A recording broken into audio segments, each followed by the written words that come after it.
ഞാനിന്ന് കൊട്ടിയൂർ അമ്പലത്തിലെ വൈശാഖ മഹോത്സവത്തിൻ്റെ ഒരു വീഡിയോ ആണ് ഷെയർ ചെയ്യുന്നത്. ഈ കാണുന്ന ഈ വൈശാഖ ഉത്സവത്തിനുള്ള പല പൂജകളുടെ പേരും അതിൻ്റെ നിരക്കുകളുമാണ്. ഇപ്പോൾ കണ്ണൂർ ജില്ലയിലാണ് കൊട്ടിയൂർ അമ്പലം സ്ഥിതി ചെയ്യുന്നത്. പലപ്പോഴും കേട്ടിട്ടുണ്ടെങ്കിലും ഞാൻ ആദ്യമായിട്ടാണ് ഈ വർഷം 2020 വരാനുള്ള ഭാഗ്യം കണ്ടത്. അപ്പോൾ നമ്മൾ ഈറിനോടെ വേണം ഭഗവാനെ കാണാൻ വേണ്ടി പോകാൻ. അപ്പോൾ ഇക്കരെ കൊട്ടിയൂരിൽ നിന്ന് അക്കരെ കൊട്ടിയൂരിലോട്ട് ഒരു മാസത്തേക്ക് ഭഗവാനെ കൊണ്ടുപോകുന്നു. ഒരു സാങ്കല്പിക ഒരു യജ്ഞശാല അവിടെ ഉണ്ടാക്കുന്നു. പോകുന്ന വഴിയിൽ തിരുവനന്തപുരം മുതൽ കാസർഗോഡ് വരെയും അയൽ സംസ്ഥാനങ്ങൾ കർണാടകയിൽ നിന്നും തമിഴ്നാട്ടിൽ നിന്നും കച്ചവടക്കാർ വന്ന് തമ്പടിക്കുന്നുണ്ട്. ഒരു മാസത്തേക്കാണ് അവർ വരുന്നത്. എല്ലാ ഐറ്റം നമുക്ക് വാങ്ങാൻ കിട്ടും. എല്ലാ വർഷവും അവർ വരാറുമുണ്ട്. അപ്പോൾ ഇതാണ് നമ്മൾ ആദ്യം കാണുന്ന പുഴ. അപ്പോൾ ആദ്യമായിട്ട് വരുന്ന ആൾക്കാർ ഇവിടെ കയറി കുളിച്ചിട്ട് പോകും. ഇത് ഭയങ്കരമായിട്ട് കലങ്ങി ആണ് കിടക്കണം. എല്ലാവരും ഇവിടെ തന്നെ ഇറങ്ങുന്നത്. പക്ഷേ ഈ ക്യൂ നിൽക്കുന്ന അവിടെ നിന്ന് ഇത്തിരി മുന്നോട്ട് പോയാൽ ഈ പുഴയുടെ വേറൊരു ശാഖ വരുന്നുണ്ട്. അത് നിങ്ങൾക്ക് കാണാം. വളരെ തെളിഞ്ഞ വെള്ളമാണ്. വരുന്ന ആൾക്കാർ ഇവിടെ പോകാണ്ട് അന്ന് അങ്ങോട്ട് തന്നെ പോകുക.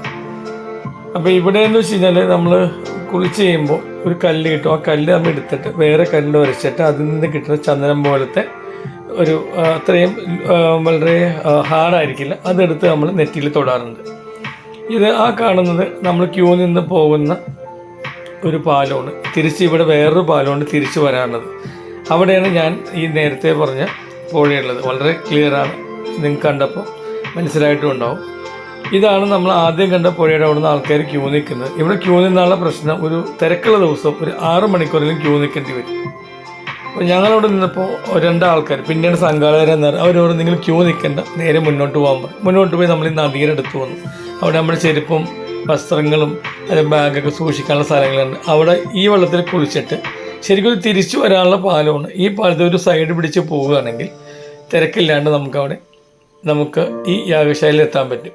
ഇതിൽ വ്യത്യാസം എന്താണെന്ന് വെച്ച് കഴിഞ്ഞാൽ ക്യൂ നിൽക്കുന്ന ആൾക്കാർക്ക് ഈ യാഗശാലയിലോട്ട് ചെന്ന് കഴിയുമ്പോൾ വേറൊരു ചെറിയ പാലം വഴി ആണ് ഭഗവാന്റെ മുന്നിലെത്തിയിട്ട് ദർശനം കിട്ടി പോകുന്നത്.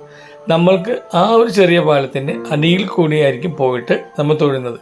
വ്യത്യാസത്തിലേ ഉള്ളൂ. നമ്മളൊരു 15 അടി മാറി നിന്ന് ഭഗവാനെ പുറകിൽ നിന്നായിരിക്കും തൊഴുന്നത്. തിരക്കുള്ള സമയത്ത് എൻ്റെ വിശ്വാസത്തിൽ ഭഗവാൻ എവിടെയായാലും നമ്മൾ കാണുന്നുണ്ട്, നമ്മുടെ പ്രാർത്ഥന കേൾക്കുന്നുണ്ട്. അപ്പോൾ കുറച്ച് തിരക്ക് നമുക്ക് ഒഴിവാക്കി ഇങ്ങനെ തൊഴുത് കഴിഞ്ഞാൽ ഒരു മണിക്കൂർ കൊണ്ട് അവിടുത്തെ ചുറ്റുവട്ടങ്ങളെല്ലാം കണ്ട് മനസ്സിലാക്കി വേണമെങ്കിൽ ഒരു അരമണിക്കൂറോ 1 മണിക്കൂർ നിന്ന് കഴിഞ്ഞാൽ 11 മണിക്കുള്ള എഴുന്നള്ളത്തും കണ്ട് നമുക്ക് തിരിച്ച് പോകുന്ന അടുത്ത അമ്പലത്തിലോട്ട് പോകാൻ പറ്റും. ഇതാണ് ഈ യാഗശാല. ഈ യാഗശാലയിൽ പണ്ട് കാലങ്ങളിൽ ഈ വൈശാഖ മാസം തീരുന്ന 3 ദിവസം മുമ്പ് കാട്ടുജാതിക്കാർ വന്നിട്ട് ഈ യാഗശാല കത്തിക്കുകയും അവിടെ അത് യാഗശാല നടത്തുന്ന സ്ഥലം എല്ലാം അലങ്കോലമാക്കിയിട്ട് മീനെല്ലാം ചുട്ട് ശിവഭഗവാൻ വന്ന് അലങ്കോലമാക്കി പ്രതീകമായിട്ട് അവർ ചെയ്യുമായിരുന്നു. അതായിരുന്നു ഒരു കാരണം സ്ത്രീകളെ 3 ദിവസം മുമ്പ് അവിടെ നിന്ന് പിന്നെ വിലക്കുന്നത്. പക്ഷെ ഇപ്പോൾ അങ്ങനെയല്ല, ഇവർ വരുന്നുണ്ട്, മുകളിൽ നിന്ന് ആ ഒരു പനയോലയൊക്കെ വലിച്ച് താഴെയിട്ട് കത്തിക്കുമെന്നല്ലാണ്ട് വേറെ ഒന്നും ചെയ്യാറില്ല. എങ്കിലും ഇവിടുന്ന് ആന എഴുന്നള്ളി ഈ അക്കരെ കൊട്ടിയിരുന്ന് ഇക്കരെ കൊട്ടിയിട്ട് പോകണം. അന്ന് സ്ത്രീകൾക്ക് പിന്നെ പ്രവേശനമില്ല. അപ്പോൾ അക്കരെ കൊട്ടിയിലോട്ട് ശിവൻ്റെ ഭഗവാന്റെ ബിംബം കൊണ്ടുവന്ന് കഴിഞ്ഞാൽ ഇക്കരെ കൊട്ടിയിൽ ഒരു മാസത്തേക്ക് ശ്രീകോവിൽ തുറക്കില്ല. അപ്പോൾ ഇവിടുന്ന് കാണാൻ ഒരുപാട് ചടങ്ങുകളുണ്ട്. മാത്രമല്ല ഒരു നല്ലൊരു ക്ലൈമറ്റാണ് അവിടെ, ഒരു എൻവയറമെൻറ്റാണ്. അപ്പോൾ അത് കാണണമെങ്കിൽ അവിടെ പോയാൽ നമുക്ക് മനസ്സിലാവുള്ളൂ. തീർച്ചയായിട്ടും നിങ്ങൾ പോകണം. ഇവിടുന്ന് നമ്മൾ തൊഴുത് ഇറങ്ങി നമ്മൾ പിന്നെ വരുന്നതാണ് ഇക്കരെ കൊട്ടിയൂർ. ഇക്കരെ കൊട്ടിയൂർ നമ്മൾ ശരിക്കും പറഞ്ഞാൽ ഒരു 4 കെട്ടിൻ്റെ പ്രതീതിയാണ്. വളരെ കുറച്ച് നടക്കാനുണ്ട്. അമ്പലത്തിലോട്ട് കയറുമ്പോൾ ഇടുങ്ങിയ വഴികളാണ്. പിന്നെ ഈ മഴയുള്ള ഒരു പ്രശ്നമെന്ന് വെച്ച് കഴിഞ്ഞാൽ ആൾക്കാരെല്ലാവരും കുടയിട്ട് വരും. കുറച്ച് ആൾക്കാർ നമ്മുടെ ഇപ്പോഴത്തെ 100 രൂപ ട്രെൻഡുള്ള 100 രൂപയുടെ കോട്ട് ഉപയോഗിക്കുന്നുണ്ട്. എല്ലാവരും ഉപയോഗിച്ച് കഴിഞ്ഞാൽ കുടയുടെ ശല്യം ഒഴിവാകും.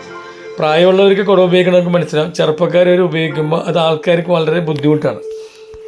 അപ്പോൾ ഏതായാലും നമ്മൾ ഈ ചെറിയൊരു വാതിലൂടെ കയറിയിട്ട് നമ്മൾ പുറത്തോട്ട് ഇറങ്ങുമ്പോൾ ഇതിൽ കൂടെ ഇറങ്ങുമ്പോൾ നമുക്ക് മനസ്സിലാവും പണ്ടപ്പോൾ നമ്മൾ കണ്ട ഒരു 4 കെട്ട് അല്ലെങ്കിൽ ഒരു മനയിൽ നിന്ന് ഇറങ്ങുന്ന ഒരു പ്രതീകമായിരിക്കും. അപ്പോൾ ശിവഭഗവാനും ദക്ഷിണും സതീദേവിയുടെ ആത്മഹത്യയായിട്ടുള്ള ഒരു ചടങ്ങായിട്ടാണ് ഇതിപ്പോഴും നടത്തുന്നത്. തീർച്ചയായിട്ടും നമ്മളത് കാണേണ്ട ഒരു ചടങ്ങാണ്. ഇത് കുട്ടികളെയും കാണിച്ചു കൊടുക്കണം. നമുക്ക് തലശ്ശേരിയിലോ കണ്ണൂർ ഇറങ്ങി ട്രെയിനോ അവിടുന്ന് ടാക്സി വിളിച്ച് വരാൻ ബസ്സും ഉണ്ട്. വീഡിയോ ഇഷ്ടമെന്ന് വിചാരിക്കുന്നു. Thank you.